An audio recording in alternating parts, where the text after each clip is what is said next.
First off, we elected officers for the coming year. Tasha Conley will be our Secretary Treasurer. Al Hodnick will be our Vice President. And for some reason, they trusted me to be the President for another year. So I'm appreciative of that. And then we went through our annual report that Rob presented to us for 2022, and that will go to the City Council next week. Just a lot of information about the projects that we completed last year. We kind of went through an inventory of some of the industrial property that we do have. We have a lot of small industrial sites, but we do kind of have a lack of large industrial sites if we were to ever need one of those. And then Rob gave us some updates as far as the Yanmar ASV expansion goes. That tax abatement agreement was approved by the city and also the county. So that agreement has been signed and executed by all interested parties, and we look forward to seeing some construction work over there this spring. And then Rob gave us an update on the Forest Lake addition. So the former Forest Lake School site, that plat will be approved by the City Council, hopefully in the next week or so, potentially even this Monday. There is a plan for 4 homes to begin construction this summer and then 4 homes in the next summer. So we're kind of excited about that project.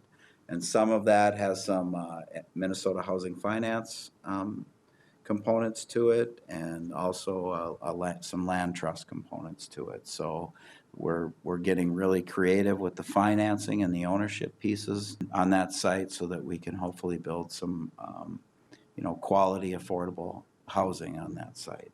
There are some ongoing efforts in housing. Oppadan Corporation, which built the pillars that site's been up and operating, is looking to build 132 unit apartment building near the West Elementary site. And that we're struggling a little bit with some gaps in that we can't quite get there with TIF and tax abatement to close the financing gap. But we are looking at potentially going to the IRRB for some low or no interest financing to help push that project over the hump. And then there's also some discussion with another developer out of the metro area for a 76-unit apartment building on what's known as blocks 20 and 21. That's the vacant site across from the library.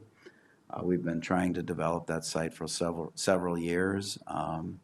We have even gone to the point where we basically did all the soil work that was required so that site is buildable. And we look forward to hopefully getting to the point where we can see that site developed as well. Rob also gave us an update on some childcare things. We submitted a $300,000 grant on behalf of KOOTASCA to Iron Range Resources to help remodel the old Murphy Elementary site.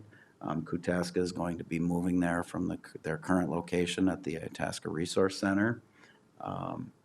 And they will be adding, so they have 221 existing childcare seats, I guess we could call them. They hope to be able to add 10 additional seats once Murphy is remodeled, and they hope to be in there before the beginning of next school year. And then there may be even some additional room within the Murphy complex to add some additional childcare.